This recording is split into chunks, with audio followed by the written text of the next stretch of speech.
Comment réduire votre fatigue et augmenter votre énergie de manière naturelle, c'est ce que nous allons voir dans cette vidéo. Bonjour à tous, vous avez l'impression que vos batteries sont constamment à plat, vous vous réveillez encore plus fatigué le matin que la veille? Voici 8 conseils clés pour remonter votre niveau d'énergie et ainsi mieux faire face aux défis du quotidien. Premier point, déchargez-vous de certaines tâches. Le surmenage est l'une des principales causes de la fatigue permanente. Il peut être dû à des obligations professionnelles, familiales ou sociales. Apprenez à prioriser les tâches les plus importantes de votre vie.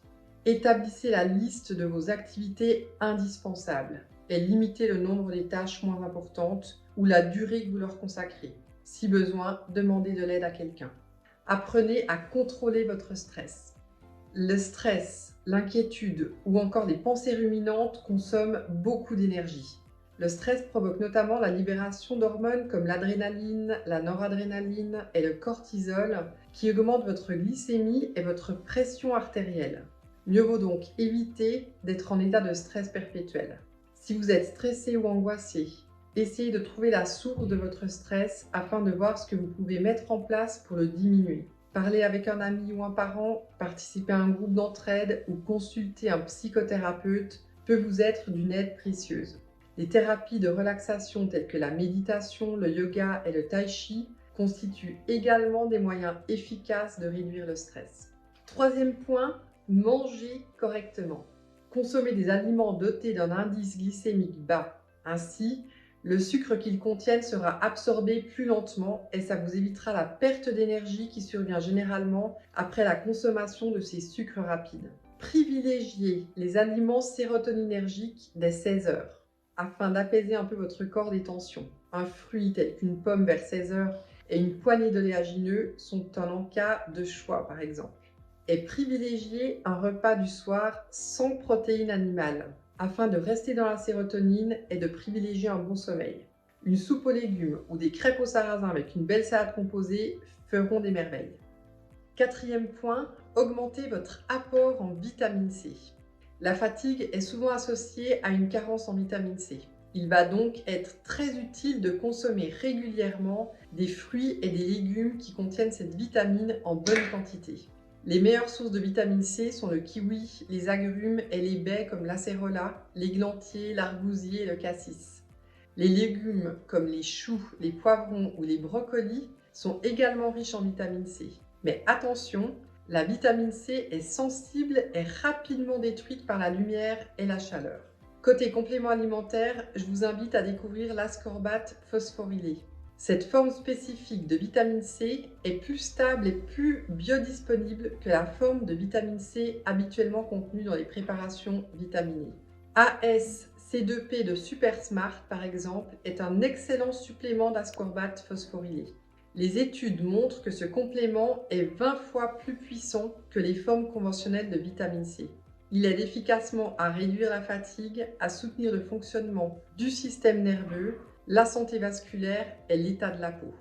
Cinquième point, le café. Point positif, point négatif.